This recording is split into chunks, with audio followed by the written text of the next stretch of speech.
ఓం శాంతి 5/7/24 మధురమైన పిల్లలు స్మృతి ద్వారానే బ్యాటరీ ఛార్జ్ అవుతుంది, శక్తి లభిస్తుంది, ఆత్మ సతో ప్రధానంగా అవుతుంది.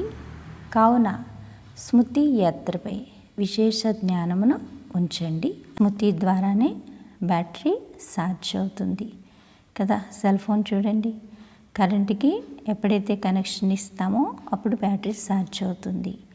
అలాగే బాబాని మనం స్మృతి చేయడం ద్వారా, మన బుద్ధిలైన బాబాతో జోడించడం ద్వారా ఆత్మరూపి బ్యాటరీ ఛార్జ్ అవుతుంది.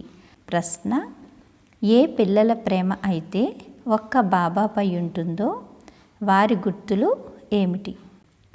జవాబు: ఫస్ట్ పాయింట్, ఒక్క బాబాపై ప్రేమ ఉన్నట్లయితే బాబా దృష్టి వారిని అతీతంగా చేస్తుంది. 2, వారు పూర్తి నష్టమోహిలుగా ఉంటారు. ఎలా ఉంటారు? 1, బాబాపై ప్రేమ ఉన్న వాళ్ళ దృష్టి అతీతంగా ఉంటుంది, అంటే బాబా దృష్టి వారిని అతీతంగా చేస్తుంది. 2 ఏంటి? వారు పూర్తి నష్టమోహిలుగా ఉంటారు. 3, ఎవరికైతే అనంతమైన తండ్రి ప్రేమ నచ్చుతుందో వారు ఇంకెవరి ప్రేమలోనూ చిక్కుకోచాలరు. 4, వారి బుద్ధి అసత్య ఖండపు అసత్య మనుషుల నుండి తెగిపోతుంది.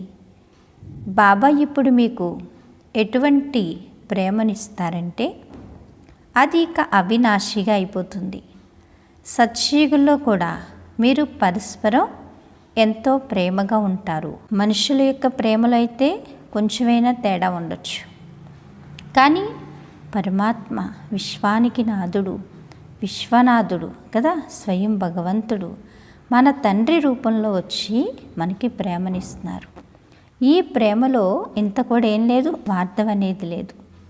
అందుకని ఎప్పుడైతే మనకి తండ్రి ప్రేమలో మనం లీనమైపోతామో, బాబాని స్మృతి చేస్తూ బాబా ప్రేమలో మునిగిపోతామో, అప్పటికి అవినాశి ప్రేమ ముందు ఇంకేది పనిచేయదు. సత్యుగంలో కూడా మీరు పరస్పరం ఎంతో ప్రేమగా ఉంటారు, కానీ అక్కడి ప్రేమ కన్నా కూడా గొప్పదేంటి? ఈ సంగమ యుగంలో స్వయంగా పరమాత్మ తండ్రి నుంచి లభించే ప్రేమ. ఈ ప్రేమను మనకి కల్పం మొత్తంలో ఇంకెవ్వరూ ఇవ్వలేరు.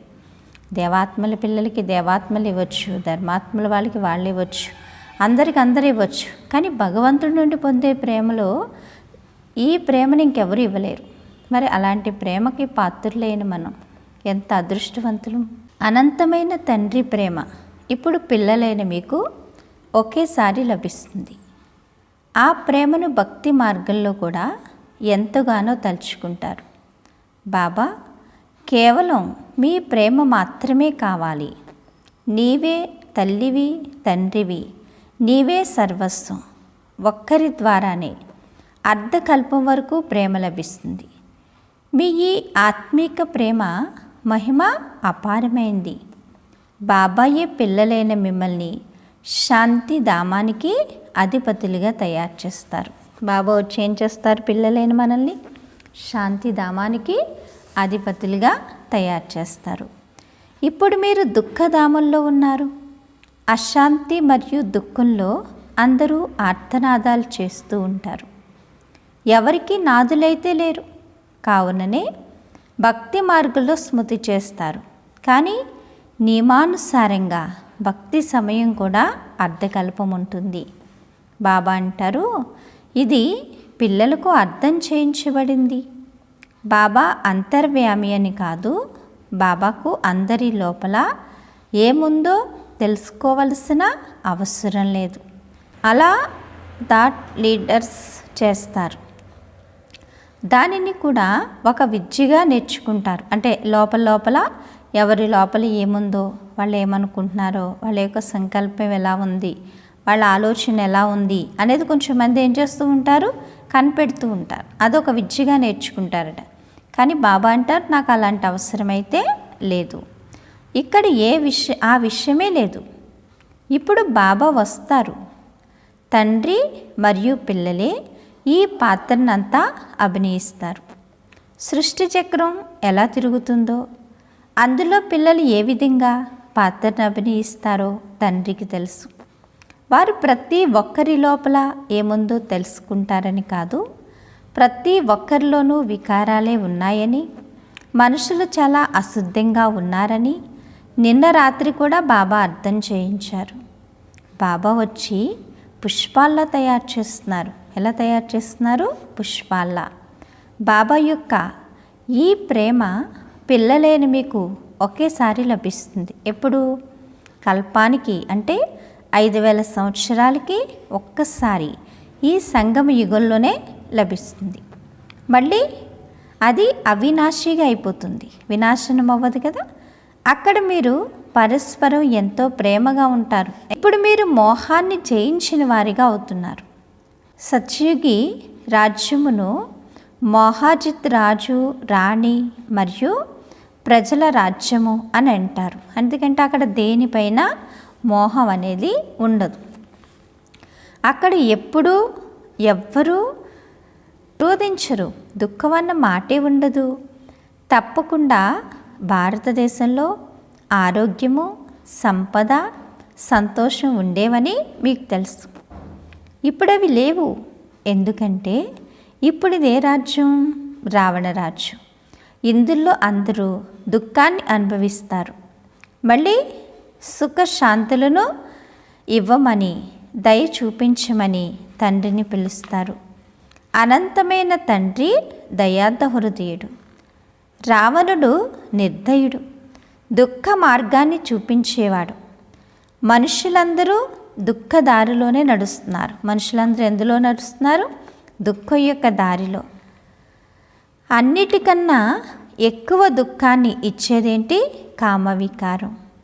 కావున మధురాతి మధురమైన పిల్లలు కామ వికారంపై విజయం పొందినట్లయితే జగజ్జిత్తులుగా అవుతారని బాబా అంటారు. ఈ లక్ష్మీనారాయణలు జగజ్జిత్తులు అని అంటారు కదా.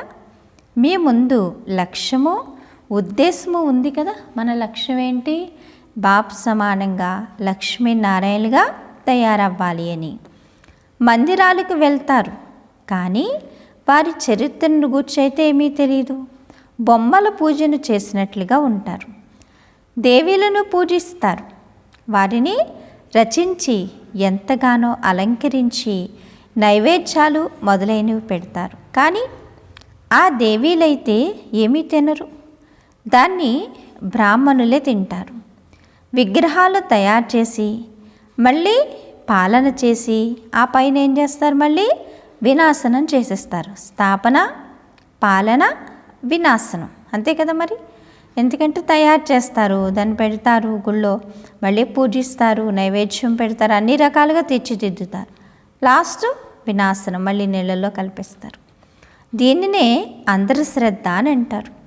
సత్యుగంలో ఈ విషయాలు ఉండవు, అక్కడ ఈ వికారాలు ఉండవు. కలియుగంలోనే ఈ ఆచార వ్యవహారాలన్నీ వెలువడతాయి. మీరు మొట్టమొదట ఒక్క శివ్ బాబానే పూజిస్తారు. ఫస్ట్ ఏం చేస్తాను చెప్పండి? మనం ఒక్క శివ్ బాబానే పూజిస్తాం. శివుడికే పూజ జరుగుతుంది. తర్వాత అలా అలా అలా అలా ఎక్కువైపోతుంది. దాన్ని అవ్యాభిచారమైన ధర్మయుక్తమైన పూజ అని అంటారు. ఆ తర్వాత వ్యభిచారి పూజ జరుగుతుంది. బాబా అని అనడంతోనే పరివారపు సుగంధం అనుభవం అవుతుంది. బాబా అని మనస్ఫూర్తిగా అంటే చాలు, ఎంతో మంచి పరివారం యొక్క సుగంధం అనుభవం అవుతుందట. నీవే తల్లివి, తండ్రివి. నీవు ఈ జ్ఞానమునిచ్చే కృపను చూపించడం ద్వారా మాకు అపారమైన సుఖాలు లభిస్తాయని అంటారు. మనం మొట్టమొదట మూలవతనంలో ఉండేవారమని బుద్ధిలో గుర్తుంది. బుద్ధిలో గుర్తుందా ఈ విషయాలన్నీ? శరీరాన్ని తీసుకుని పాత్రను అభినయించేందుకు అక్కడి నుండి ఇక్కడికి వస్తాం. మొట్టమొదట దైవీ శరీరంను ధరిస్తాము, అనగా దేవతలుగా పిలువబడతాము. ఆ తర్వాత క్షత్రియ, వైశ్య, శూద్ర వర్ణాల్లోకి వస్తాము. భిన్న భిన్న పాత్రలను అభినయిస్తాము. ఈ విషయాల గురించి మీకు ఇంతకు ముందు తెలియదు. ఇప్పుడు బాబా వచ్చి ఆది మధ్యంతరాల జ్ఞానాన్ని పిల్లలైన మీకు ఇచ్చారు. నేను ఈ తనువులోకి ప్రవేశిస్తానని తమ పరిచయాన్ని కూడా ఇచ్చారు. ఏ తనువులోకి? బ్రహ్మ బాబా యొక్క తనువులోకి. వీరికి తమ 84 జన్మల గురించి తెలియదు. ఎవరికి? బ్రహ్మబాబా కూడా తెలియదు. నేను ఎన్ని జన్మలు తీసుకుంటాను, ఇంత పాత్రను అభినయిస్తాను, నా యొక్క జన్మ రహస్యం ఇలా ఉంది అని బాబా కూడా తెలియదు. ఇంతకు ముందు మీకు కూడా తెలీదు, మనకు మాత్రమే తెలుసు. బాబా చెప్పేంతవరకు శ్యామ సుందర్ని రహస్యాన్ని కూడా అర్థం చేయించారు. శ్రీకృష్ణుడు కొత్త ప్రపంచపు మొట్టమొదటి యువరాజు మరియు రాధ 2వ నెంబర్లో ఉంటుంది. కొద్ది సంవత్సరాలు తేడా ఏర్పడుతుంది. సృష్టి ఆదిలో వీరిని మొదటి నెంబర్లో ఉన్నాడని అనడం జరుగుతుంది. కావుననే కృష్ణుణ్ణి అందరూ ప్రేమిస్తారు. అతడినే శ్యామసుందరుడు అని అంటారు. స్వర్గంలో అందరూ సుందరంగానే ఉండేవారు. ఎక్కడ? స్వర్గంలో అయితే అందరూ సుందరంగానే అందంగానే ఉంటారు. వేరేగా అక్కడ అందం కోసం ఏమీ చేసుకోవాల్సిన అవసరం కూడా ఉండదు. ఇప్పుడు ఆ స్వర్గం ఎక్కడుంది? చక్రం తిరుగుతూ ఉంటుంది. బాబా అంటారు చక్రం అయితే తిరుగుతూ ఉంటుంది, సముద్రము కిందకి వెళ్ళిపోతుందని కాదు. అంటే చక్రం తిరుగుతూ ఉంటుందని, సముద్రం కిందకి వెళ్ళిపోతుందని, లంక ద్వారక కిందకి వెళ్ళిపోయింది అని అంటారు. కానీ అలా జరగదు. అంటే ద్వారక, బంగారు ద్వారక సముద్ర గర్భంలోకి వెళ్ళిపోయింది, ఎప్పుడో పైకి వస్తుంది అని చెప్పేసి అనేవారట కదా. ఎక్కువ మంది అయితే కష్టమని తక్కువ మందినే తీసుకెళ్ళేవారట. బాబా అంటున్నారు ఎందుకంటే అలా అయితే జరగదు కదా అని చెప్తున్నారు బాబా. కానీ అలా జరగదు. ఈ చక్రం తిరుగుతుంది. ఈ చక్రమును తెలుసుకోవడం ద్వారా మీరేమవుతారు? చక్రవర్తి, మహారాజా, మహారాణులుగా, విశ్వాధిపతులుగా అవుతారు. ప్రజలు కూడా తమ యజమానులుగా భావిస్తారు కదా. ఇది మా రాజ్యము అని అంటారు. భారతవాసీలు కూడా ఇది మా రాజ్యము అని అంటారు కదా. భారతదేశము అన్న పేరు ఉంది, హిందుస్థాన్ అన్న పేరు తప్ప నిజానికి ఆది సనాతన దేవీ దేవతా ధర్మమే ఉంది. కానీ ధర్మభ్రష్టంగా, కర్మభ్రష్టంగా అయిన కారణంగా తమను తాము దేవతలుగా పిలుచుకోలేరు. ఇది కూడా డ్రామాలో రచింపబడే ఉంది అని చెప్తున్నారు బాబా. లేకపోతే తండ్రి వచ్చి మళ్ళీ దేవీ దేవతా ధర్మస్థాపన ఎలా చేయగలరు? ఇంతకు ముందు మీకు కూడా ఈ విషయాలన్నిటిని గురించి తెలీదు. ఇప్పుడు బాబా వచ్చి ఏం చేస్తున్నారు? మనకి అర్థం చేస్తున్నారు. బాబా అంటారు బాబా ఎంతో మధురమైన వారు, అటువంటి వారిని కూడా మీరు మర్చిపోతారు. బాబా అందరికన్నా మధురమైన వారు కదా. బాబా ఎవరు చెప్పండి? అందరికన్నా కూడా మధురమైన వారు. అనంతమైన తండ్రిని కలుసుకుంటారు. ఓ ప్రియతమా, నీవు ఎప్పుడు వచ్చి ప్రేయసులైన మమ్మల్ని కలుసుకుంటావు అని తలుచుకుంటూ తన స్మృతిలో ప్రేమలో కన్నీరు కారుస్తూ ఉంటారు. బాబా అంటారు ఎందుకంటే మీరందరూ భక్తులు. భగవంతుడు భక్తులకు పతి భగవంతుడు వచ్చి భక్తి యొక్క ఫలాన్ని ఇస్తారు, దారి చూపిస్తారు. మరియు ఇదంతా 5000 సంవత్సరాల ఆట అని అర్థం చేయిస్తారు. రచయిత మరియు రచనల ఆది మధ్యాంతరాలను గూర్చి మానవ మాత్రలు ఎవ్వరికీ తెలియదు. ఆత్మీక తండ్రికి మరియు ఆత్మీక పిల్లలకే తెలుసు. ఇది ఇంకే మనుషులకు తెలియదు. ఆత్మీక తండ్రికే తెలుసు. వారు కూర్చుని తమ పిల్లలకు అర్థం చేయిస్తారు కదా. ఇంకే దేహదారుల వద్ద ఈ రచయిత మరియు రచనల ఆది మధ్యంతర జ్ఞానం ఉండచాలదు. ఈ జ్ఞానం ఆత్మీక తండ్రి వద్దే ఉంటుంది. వారిని జ్ఞానేశ్వరుడు అని అంటారు. జ్ఞానేశ్వరుడు మమ్మల్ని రాజరాజేశ్వరులుగా తయారు చేసేందుకు మీకు జ్ఞానమునిస్తారు. కావుననే దీన్ని రాజయోగము అని అంటారు. సన్యాసులు వచ్చాక తర్వాత హఠయోగాన్ని నేర్పిస్తారు. ఎప్పుడైతే ఎక్కువగా వృద్ధి జరుగుతుందో అప్పుడు హఠ యోగాలు మొదలైనవి నేర్పుతారు. బాబా అంటారు, నేను సంగం యుగంలోనే వస్తాను, నేను వచ్చి రాజధాని స్థాపన చేస్తాను అని బాబా అర్థం చేయించారు. స్థాపన ఇక్కడే కదా, ఇక్కడే చేస్తారు, కానీ సత్యయుగంలో చెయ్యరు. సత్యయుగి ఆదిలో రాజ్యం ఉంటుంది. మరి తప్పకుండా సంగమ యుగంలోనే స్థాపన జరుగుతుంది. ఇక్కడ కలియుగంలో అందరూ పూజారులుగా ఉంటారు, సత్యయుగంలో పూజ్యులుగా ఉంటారు అంటున్నారు బాబా. కావున బాబా పూజ్యులుగా తయారు చేసేందుకే వస్తారు. పూజారులుగా తయారు చేసేవాడు ఎవరు మరి చెప్పండి? పూజారులుగా తయారు చేసేది ఎవరు? మాయా రావణుడు. ఇవన్నీ తెలుసుకోవాలి కదా. ఇది ఉన్నతమైన చదువు. ఈ టీచర్ని గురించి ఎవ్వరికీ తెలియదు. తాను ఉన్నతుడైన తండ్రి, శిక్షకుడు, సద్గురువు కూడా. ఇది ఎవ్వరికీ తెలియదు. బాబా అంటారు, తండ్రియే వచ్చి తమ పూర్తి పరిచయాన్ని ఇస్తారు.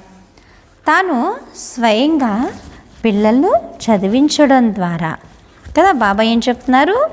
స్వయంగా ఇప్పుడు ఎవరు వచ్చారు? బాబా వచ్చారు. బాబా స్వయంగా వచ్చి పిల్లలను చదివించి ఆ తర్వాత ఏం చేస్తారు? తమతో పాటు తీసుకువెళ్తారు.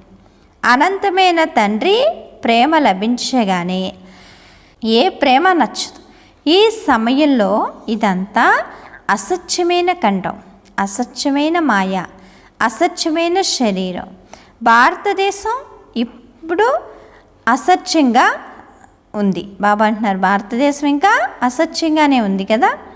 మళ్ళీ సత్యయుగంలో సత్యఖండంగా అయి ఉంటుంది.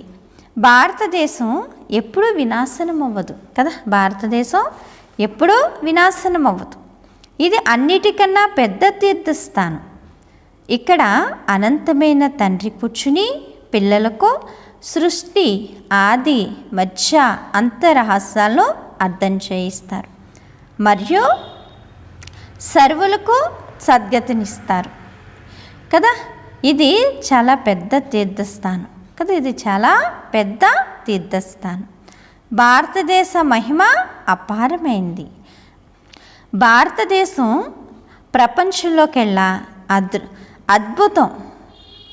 ఇవి మా యొక్క 7 అద్భుతాలు కదా. ఇవేంటి? మా యొక్క 7 అద్భుతాలు. ఈశ్వర్ని అద్భుతం ఒక్కటే, తండ్రి ఒక్కరే, వారి అద్భుతమైన స్వర్గం కూడా ఒక్కటే. దాని పేరే ఏంటి? స్వర్గం. స్వచ్ఛమైన వారు ఒక్క సద్గురువే. ఇది నరకం. బ్రాహ్మణులైన మీరే చక్రమంతా చుట్టి వస్తారు. మనమే బ్రాహ్మణులం, మళ్ళీ మనమే దేవతలుగా అవుతాం. మళ్ళీ కదా, మళ్ళీ ఏమవుతాం? మళ్ళీ దేవతలుగా తయారవుతాం. బాబా అంటారు, మళ్ళీ ఎక్కే కళ మరియు దిగే కళ. మీరు ఎక్కే కళలో ఉంటే సమస్యలకు లాభం కలుగుతుంది. విశ్వంలో శాంతి ఉండాలి, సుఖం ఉండాలి అని భారతవాసీలు కోరుకుంటారు. స్వర్గంలో సుఖమే ఉంటుంది, దుఃఖం అన్న మాటే ఉండదు. దాని పేరే ఏంటి? ఈశ్వరీయ రాజ్యం అని అంటారు. సత్యయుగంలో సూర్యవంశీయులు ఉంటారు. ఆ తర్వాత సెకండ్ గ్రేడ్లో చంద్రవంశీయులు ఉంటారు. మీరు ఆస్తికులు, వారు నాస్తికులు. మీరు నాదునికి చెందిన వారిగా అయ్యారని చెప్తున్నారు బాబా కదా. అయ్యారా? మరి చెందిన వారిగా అయ్యి తండ్రి నుండి వారసత్వాన్ని తీసుకునే పురుషార్థం చేస్తారు. మీకు మాయతో గుప్తమైన యుద్ధం జరుగుతుంది. బాబా రాత్రి వేళలో వస్తారు. ఇది శివరాత్రి కదా. కానీ శివుని రాత్రి అర్థమును కూడా అర్థం చేసుకోరు. బ్రహ్మ రాత్రి పూర్తవుతుంది మరియు బ్రహ్మ పగలు ప్రారంభమవుతుంది అని చెప్తున్నారు బాబా. వారైతే కృష్ణ భగవాన్ వాచ అని అంటారు, కానీ ఇదేంటి? శివ్ భగవాన్ వాచ. కానీ రైట్ ఎవరు? కృష్ణుడైతే పూర్తి 84 జన్మలు తీసుకుంటాడు. నేను సాధారణ వృద్ధ తనువులోకి వస్తానని బాబా అంటారు, ఇతడికి కూడా తన జన్మల గురించి తెలియదు. అనేక జన్మల అంతిమంలో ఎప్పుడైతే పతితులుగా అయిపోతారో అప్పుడు పతిత సృష్టిలోకి, పతిత రాజ్యంలోకి నేను వస్తాను. బాబా అంటారు, పతిత ప్రపంచంలో అనేక రాజ్యాలు ఉన్నాయి, పావన ప్రపంచంలో ఒకే రాజ్యం ఉంటుంది, లెక్క ఉంది కదా. భక్తి మార్గంలో ఎప్పుడైతే నవ్విధ భక్తిని ఎక్కువగా చేస్తారో, శిరస్సును ఖండించుకునేందుకు సిద్ధమవుతారో అప్పుడు వారి మనోకామన పూర్తవుతుంది కదా, వాళ్ళ యొక్క కోరిక పూర్తవుతుంది, మనోకామన పూర్తవుతుంది. కానీ అందులో ఉన్నదేమీ లేదు, దానిని నవ్విధ భక్తి అని అంటారు. బాబా చెప్తున్నారు, ఎప్పటి నుండి అయితే రావణ రాజ్యం ప్రారంభమవుదో అప్పటి నుండి భక్తి కాండం విషయాలను మనుషులు చదువుతూ ఉంటారు, క్రిందకు వచ్చేస్తారు అని చెప్తున్నారు బాబా. వ్యాస భగవానుడు శాస్త్రాలను చదివారు అని అంటారు. మీరు అర్థం చేసుకుంటారు, మెట్లు మరియు వృక్షంలో ఈ వివరణ అంతా ఏర్పడింది. ఇందులో 84 జన్మలు కూడా చూపించాలి. అందరూ 84 జన్మలు తీసుకోరు, అందరూ తీసుకోవాలంటే తీసుకోరు. ఎవరైతే ప్రారంభంలో వచ్చి ఉంటారో వారే పూర్తి 84 జన్మలు తీసుకుంటారు. ఈ జ్ఞానం మీకు ఇప్పుడే లభిస్తుంది. మళ్ళీ ఇది సంపాదనకు ఆధారమైపోతుంది. 21 జన్మలు ప్రాప్తి కొరకు పురుషార్థం చేస్తారు. అసలు అక్కడ ప్రాప్తి అనే వస్తువే లేదని చెప్తున్నారు బాబా. ఎందుకంటే అసలు అక్కడ అప్రాప్తి అనే వస్తువేది ఉండదు, దానిని స్వర్గం అని అంటారు. అది తండ్రి యొక్క ఏకైక ప్రపంచం యొక్క అద్భుతం, దాని పేరే ప్యారడైజ్ కదా, స్వర్గం. బాబా దానికి అధిపతులుగా తయారు చేస్తారు. ఆ ప్రపంచంలోని వారైతే కేవలం ఆ అద్భుతాలను చూపిస్తాను, కానీ మిమ్మల్ని బాబా దానికి అధిపతులుగా తయారు చేస్తారు. బాబా అంటారు, కావున ఇక నిరంతరం నన్ను స్మృతి చేయండి, స్మరిస్తూ స్మరిస్తూ సుఖాన్ని పొందండి. తనువు యొక్క అన్ని కలహకేశాలు సమాప్తమైపోవాలి, జీవన్ముక్తి పదవిని పొందాలి అని బాబా అంటారు. పవిత్రంగా అయ్యేందుకు స్మృతి యాత్ర కూడా ఎంతో అవసరం. మన్మనాభవ, తద్వారా మళ్ళీ అంతిమతి గతి ఏర్పడుతుంది. శాంతిధామాన్ని గతి అని అంటారు. సద్గతి ఇక్కడే జరుగుతుంది. సద్గతి వ్యతిరేకంగా దుర్గతి ఉంటుంది. సద్గతికి వ్యతిరేక పదం ఏంటి? దుర్గతి. ఇప్పుడు మీరు తండ్రిని మరియు రచన యొక్క ఆది మధ్యాంతరాలను తెలుసుకున్నారు. మీకు తండ్రి ప్రేమ లభిస్తుంది. బాబా దృష్టి ద్వారా అతీతంగా చేస్తారు. వారు సన్ముఖంగా వచ్చి జ్ఞానాన్ని వినిపిస్తారు కదా, ఇందులో ప్రేరణ విషయం ఏది లేదు. ఈ విధంగా స్మృతి చేయడం ద్వారా మీరు డీల్ అయిపోతారు అని చెప్తున్నారు బాబా. ఎందుకంటే తండ్రితో బుద్ధియోగాన్ని జోడించడం ద్వారా మళ్ళీ ఏమవుతారు? సతో ప్రధానులుగా అయిపోతారు. మీ బ్యాటరీ ఛార్జ్ అయిపోతుంది. బాబాయ్ వచ్చి అందరి బ్యాటరీని ఛార్జ్ చేస్తారు. సర్వశక్తివంతుడు ఒక్క బాబాయ్. ఆ మధురాతి మధురమైన విషయాల్లో బాబాయ్య కూర్చుని వినిపిస్తున్నారు. ఆ భక్తి శాస్త్రాలు అయితే జన్మ జన్మాంతరాలుగా చదువుకుంటూ వచ్చారు. ఇప్పుడు బాబా సర్వధర్మాల వారి కొరకు ఒకే విషయాన్ని వినిపిస్తారు, తెలియచేస్తారు కదే. ఒకే ఒక విషయాన్ని వినిపిస్తాను, తెలియచేయనా అని అడుగుతున్నారు బాబా. ఇప్పుడు స్మృతి చేయడం పిల్లలైన మీ పని. ఇందులో తికమక్క పడే విషయం ఏదీ లేదు. అందరి కొరకు కదా, అందరి కొరకు ఇది సహజ జ్ఞానం కదా, అందరి కోసం ఇది ఏంటి? సహజమైన జ్ఞానం. బాబా అంటారు ఇది సహజ రాజయోగం మరియు జ్ఞాన మందిరం కదా. ఇదేంటి? సహజ రాజయోగం మళ్ళీ జ్ఞాన కదా, సహజ జ్ఞానము అని చెప్తున్నారు బాబా. బాబా అంటారు మళ్ళీ పావనంగా అందరి ఇంటికి వెళ్ళిపోతారు. ఈ జ్ఞానం అందరి కొరకు. ఇది సహజ రాజయోగం మరియు సహజ జ్ఞానం. అచ్చా, మధురాతి మధురమైన ఆత్మీక పిల్లలకు మాతాపిత బాప్దాదాల ప్రియ స్మృతులు మరియు గుడ్ మార్నింగ్. ఆత్మీక పిల్లలకు ఆత్మీక తండ్రి నమస్తే.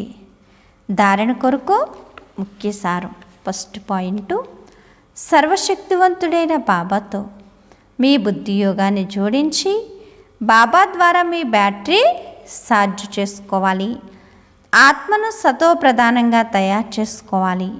స్మృతి యాత్రలో ఎప్పుడూ తికమక పడకూడదు అని చెప్తున్నారు కదా. సెకండ్ పాయింట్, చదువును బాగా చదువుకుని మీపై మీరే కృప చూపించుకున్నట్లయితే బాబా సమానంగా ప్రేమ సాగర్లుగా అవ్వాలి కదా. ఏ విధంగా బాబా ప్రేమ అవినాశియో అలాగే అందరితో స్వచ్ఛమైన అవినాశి ప్రేమను ఉంచుకోవాలి. మోహజిత్తులుగా అవ్వాలి అని చెప్తున్నారు బాబా. వరదానము, అనుభూతి శక్తి ద్వారా మధురమైన అనుభవాలను చేసుకునే సదా శక్తిశాలి ఆత్మ భవ. బాబా ఏం చెప్తున్నారు ఈరోజు వరదానం? అనుభూతి శక్తి ద్వారా మధురమైన బంధనాలను కదా, బంధాలను అన్నిటినీ తెంచుకుని ఏం చేయమంటున్నారు బాబా? శక్తిశాలి స్మృతి చేయండి అని చెప్తున్నారు. ఈ అనుభూతి చేసుకునే శక్తి చాలా మధురమైన అనుభవాలను చేయిస్తుంది. స్వయాన్ని ఒక్కసారి బాబా ప్రకాశ రత్న ఆత్మగా అనగా నయనాల్లో ఇమిడిపోయున్న శ్రేష్ఠ బిందువుగా అనుభవం చేయండి. ఒక్కసారి మస్తకంలో ప్రకాశిస్తున్న మస్తకమణిగా, ఒక్కొక్కసారి స్వయాన్ని బ్రహ్మ బాబాకు సహయోగి కుడి భుజంగా అనుభవం చేయండి. ఒక్కోసారి అవ్యక్త పరిస్థ స్వరూపంగా అనుభవం చేయండి. ఈ అనుభూతి శక్తిని పెంచుకున్నట్లయితే శక్తిశాలిగా అయిపోతారు అని చెప్తున్నారు బాబా. స్లోగన్ను, సర్వుల నుండి హృదయపూర్వకమైన ఆశీర్వాదాలు తీసుకుంటూ పోయినట్లయితే మీ పురుషార్థం సహజమైపోతుంది.